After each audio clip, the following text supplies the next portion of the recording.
Long before gunpowder ruled the battlefield, the earth trembled under the hooves of Mongol horses.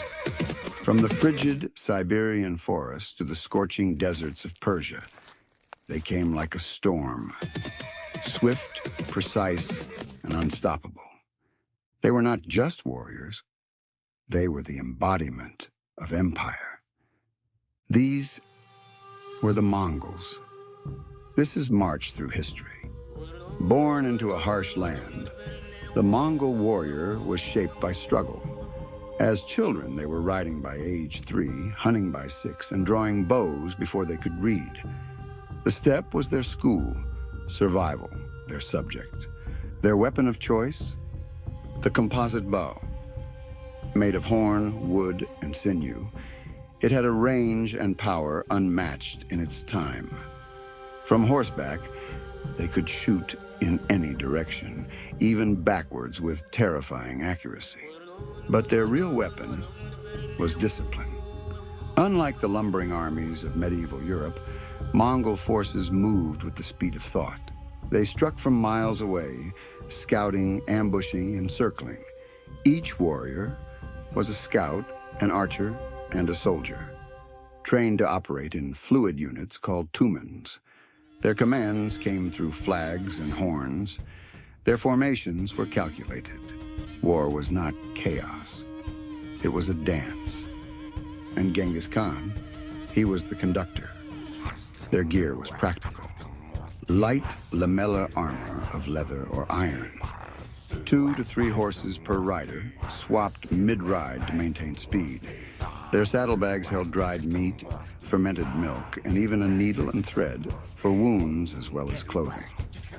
They were mobile, self-sufficient, and hardened by life on the steppe. But Mongols weren't just horse archers. They were also the masters of siege. They captured Chinese engineers and Persian tacticians. They used catapults, trebuchets, fire arrows, and gunpowder bombs. Cities that resisted were wiped from maps. Cities that surrendered often thrived under Mongol order. At the heart of this military machine was the Yassa, the code of law. Obedience was non-negotiable. Looting without permission, lying, deserting, all punishable by death. But under this discipline came unity, religious freedom, merit-based promotion, and loyalty above all else.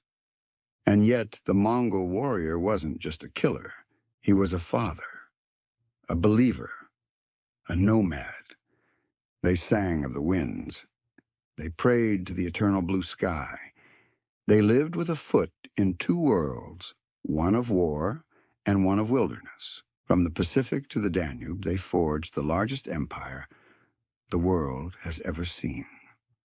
And when the storm finally passed, it left behind a changed world. The Mongol warrior wasn't just a soldier.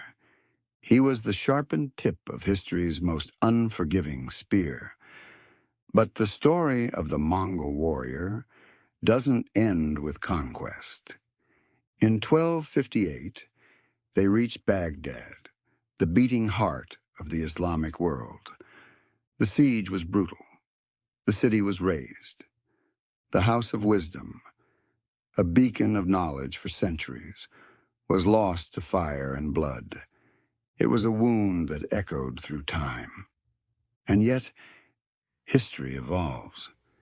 Within a few generations, the very warriors who had burned Baghdad would come to embrace Islam.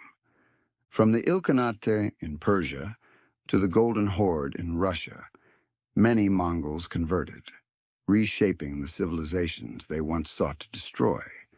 And in India, their legacy would take a new form. The Mughal Empire, a dynasty that ruled the subcontinent with splendor and steel, was born of the Mongol bloodline.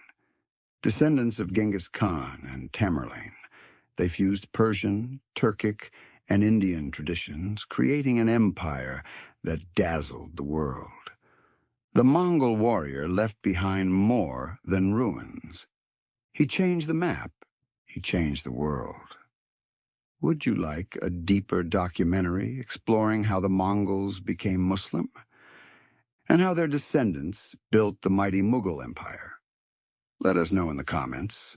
This is March Through History. Subscribe for more stories of warriors, weapons, and the world they fought in.